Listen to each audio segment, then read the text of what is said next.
I have this weird memory for places, or sort of the feeling I felt when I've been at a certain place, and I can it sort of echoes in other places. And this street, I'll show you in a minute, reminds you of a street in Budapest. I was working in a show that is now on tour, living in MALMÖ Arena Hotel on the 12th floor. I'm a dresser in the show, gay and vegan too. I hope the stories of my life will entertain you. By the way, the weirdest thing happened today. I have this follower, an American woman, who's been following me for 5 years.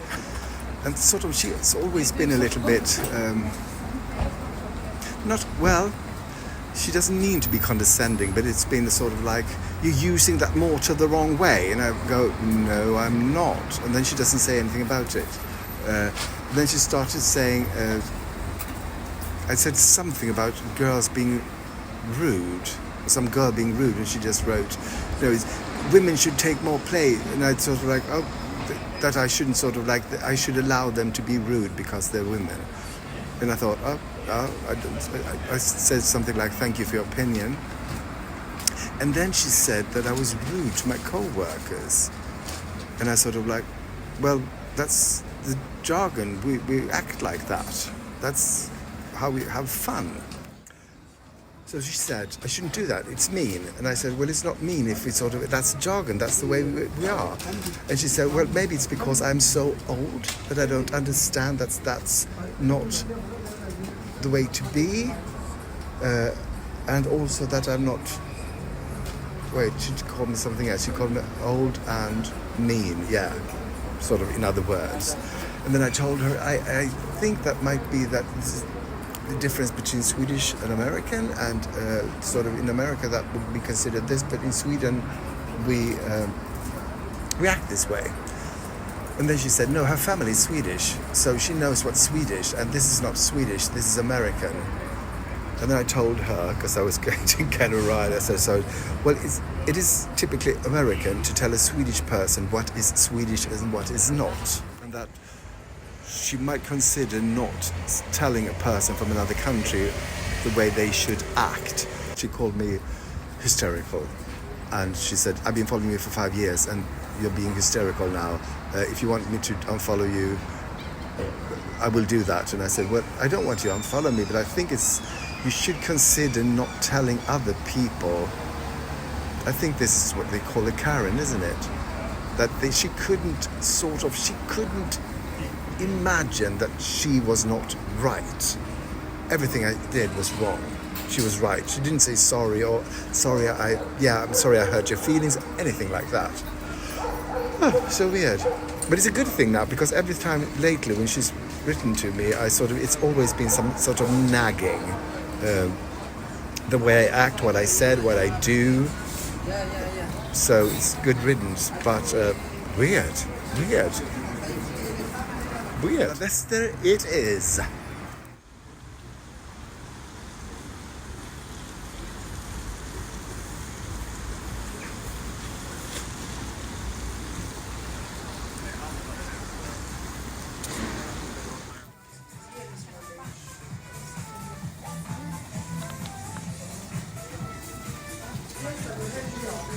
You ever wonder where I got my umbrella?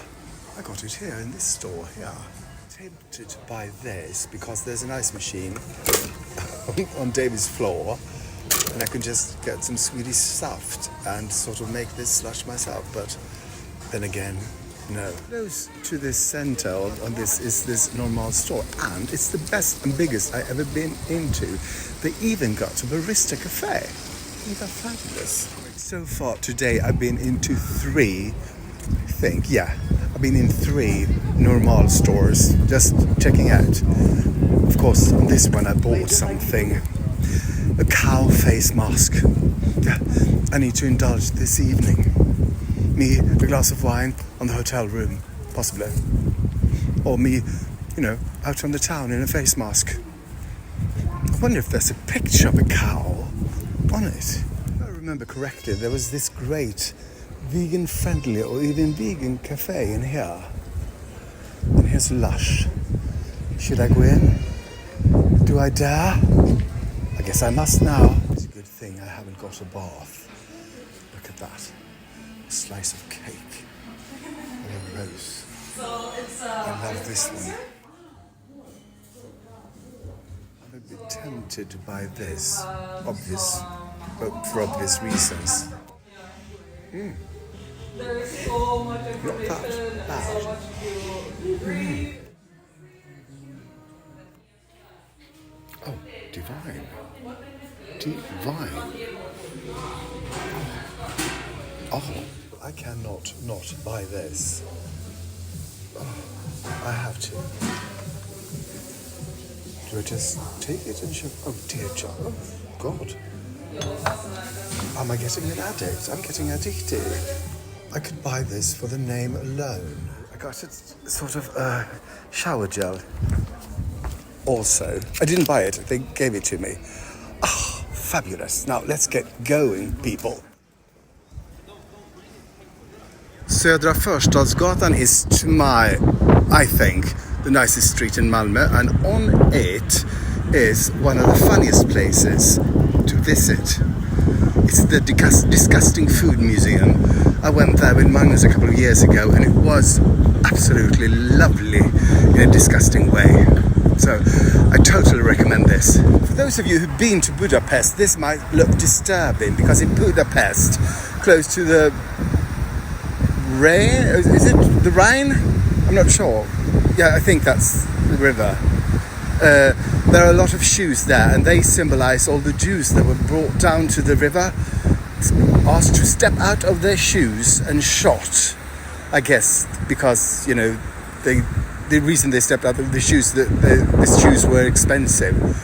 So this sort of reminds me of that. So I always get a little bit icky when I get here. But these are, in fact, sort of the shoes of famous people from Malmö.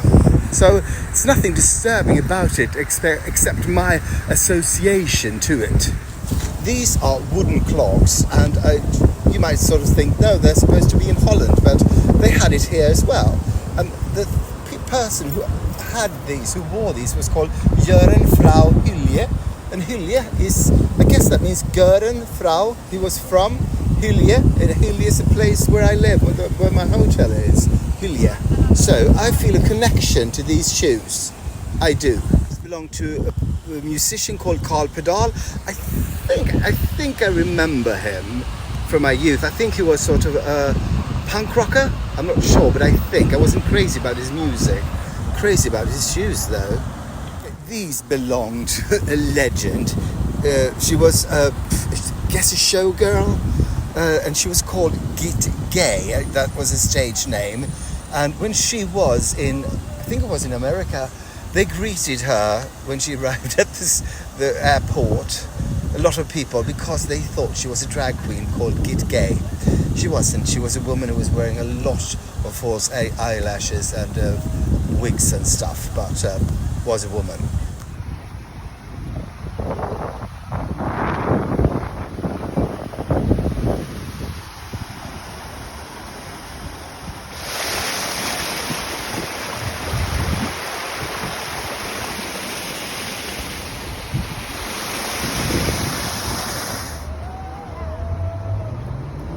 I have this weird memory for places, or sort of the feeling I felt when I've been at a certain place, and I can it sort of echoes in other places. And this street, I'll show you in a minute, reminds me of a street in Budapest.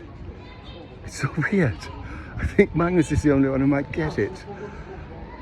This was the street in Budapest, and there was this old cinema there. I'll show you now. So here's the street. There's nothing sort of extravagant about it, and the street I'm thinking about didn't even have these trees. It's just somehow the houses makes me feel the same as on that street in Budapest.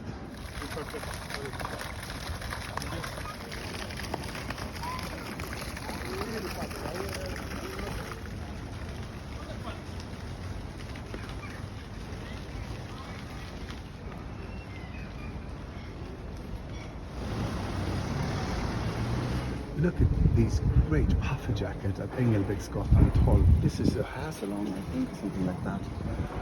But look at them, they're sort of so long. Obviously women's, but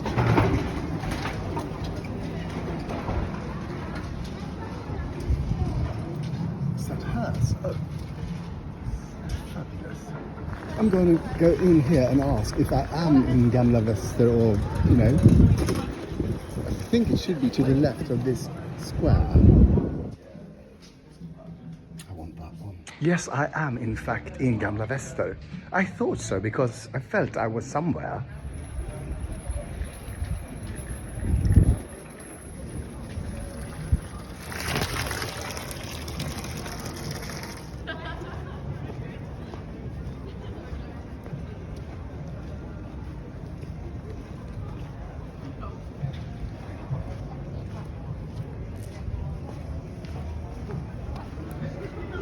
Okay, this memory goes back a long, long time. I guess I was a teenager, hardly, well, just a teenager. I think I went here to have pizza, Piccolo Mondo. I thought I was really sophisticated to have pizza on my own, or possibly with my cousin Karina, I'm not sure. And I think it wasn't sort of, you couldn't eat outside, you had to go in, I think. But I remember the name Piccolo Mondo.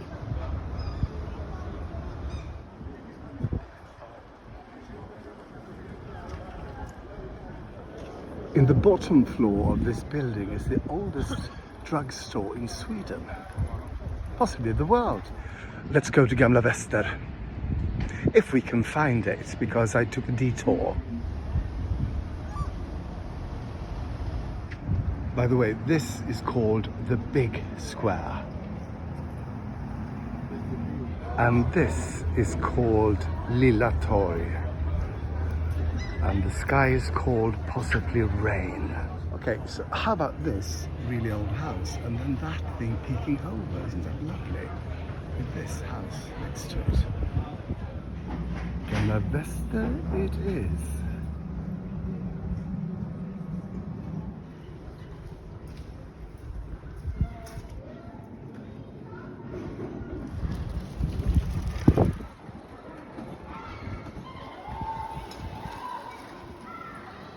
I'm now walking on Hospitalsgatan, the hospital street. I wonder where the hospital was, or is.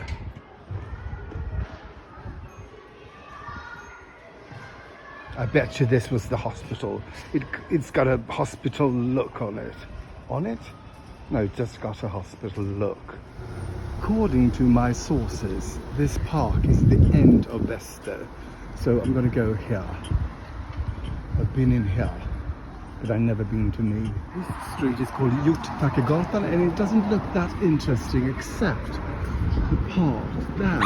It looks like a sort of, you can go through a building, can't you? We need to go there now. I thought I wouldn't go here, but then, yeah, we must. That's what happens at the end of it. But these people are glad for the balconies, because without those balconies, I guess they would never get any sun. But now, here it is.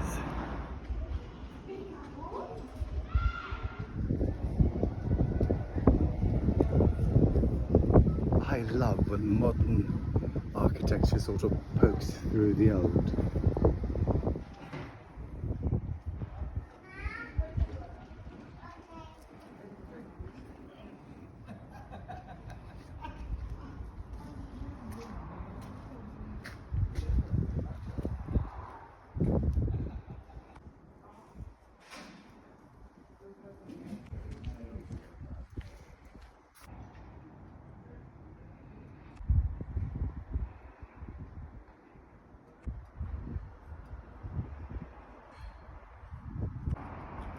Can you see where I am?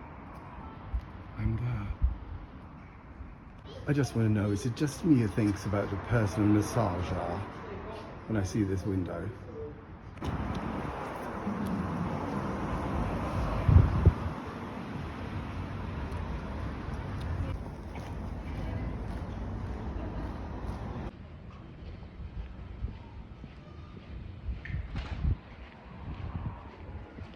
So long, dearie, dearie.